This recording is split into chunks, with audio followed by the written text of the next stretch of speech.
জামাই ষষ্ঠীর দিন দুপুরবেলা আমি আর কর্তামশাই বাতকুল্লার উদ্দেশ্যে রওনা দিয়ে দিয়েছিলাম। সারা রাস্তা আমরা ঝামেলা করতে করতে এসেছি। আমি বলেছি যে আমি সকালবেলা আসবো, আর ও সেই দুপুরই গড়িয়ে ফেললো। তো এখানে মিষ্টির দোকান থেকে আমরা মিষ্টি, দই সবকিছু নিয়ে নিলাম। আর মিষ্টির দোকানে, এটা নতুন মিষ্টির দোকান হয়েছে আর খুবই ফ্রেশ মিষ্টি দেয়।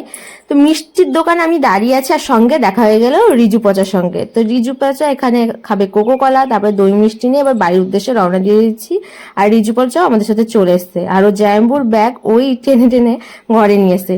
তো এখানে কর্তামশাই এসে ঠাকুমা কাকি সবাইকে নমস্কার করতে শুরু করে দিয়েছে। তারপরে রোশনি নিয়ে চলে আসলো তোমার জুস। আর এত দেরি করে এসছি বলে মা গিয়েছে রেগে। তারপরে আমরা সবাই দাদার ঘরে এসিটা চালিয়ে এখন সবাই আড্ডা মারতে শুরু করে দিয়েছি। পিসিও অনেক দিন পর এসেছে ষষ্ঠীতে, তো পিসির মেয়ে আমরা সবাই মিলে এখন গল্প করছি। পিসেমশাই যেহেতু খায় নিরামিষ, তো পিসেমশাইয়ের জন্য এখানে নিরামিষ আয়োজন করা হয়ে গেছে।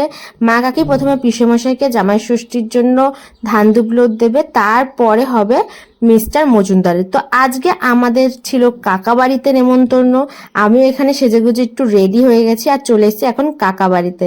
তো এখানে কাকি অনেক কিছু আয়োজন করেছে, তোমার ইলিশ মাছ, মাটন, অনেক কিছু রান্না হয়েছে। তো এখানে প্রথমে অমৃতকে ধান দুবলো দিয়ে দিল, তারপরে দিল কাকি। এরপরে আমরা এখন খাওয়া দাওয়া শুরু করব। আমরা সব বোনেরা মিলে বসে পড়েছি এখন খাওয়া দাওয়া করার জন্য।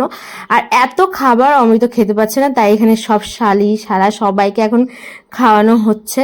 আর আমরা সবাই মিলে খুব আনন্দ সহকারে জামাই ষষ্ঠী উদযাপন করেছি। তো আজকের মতো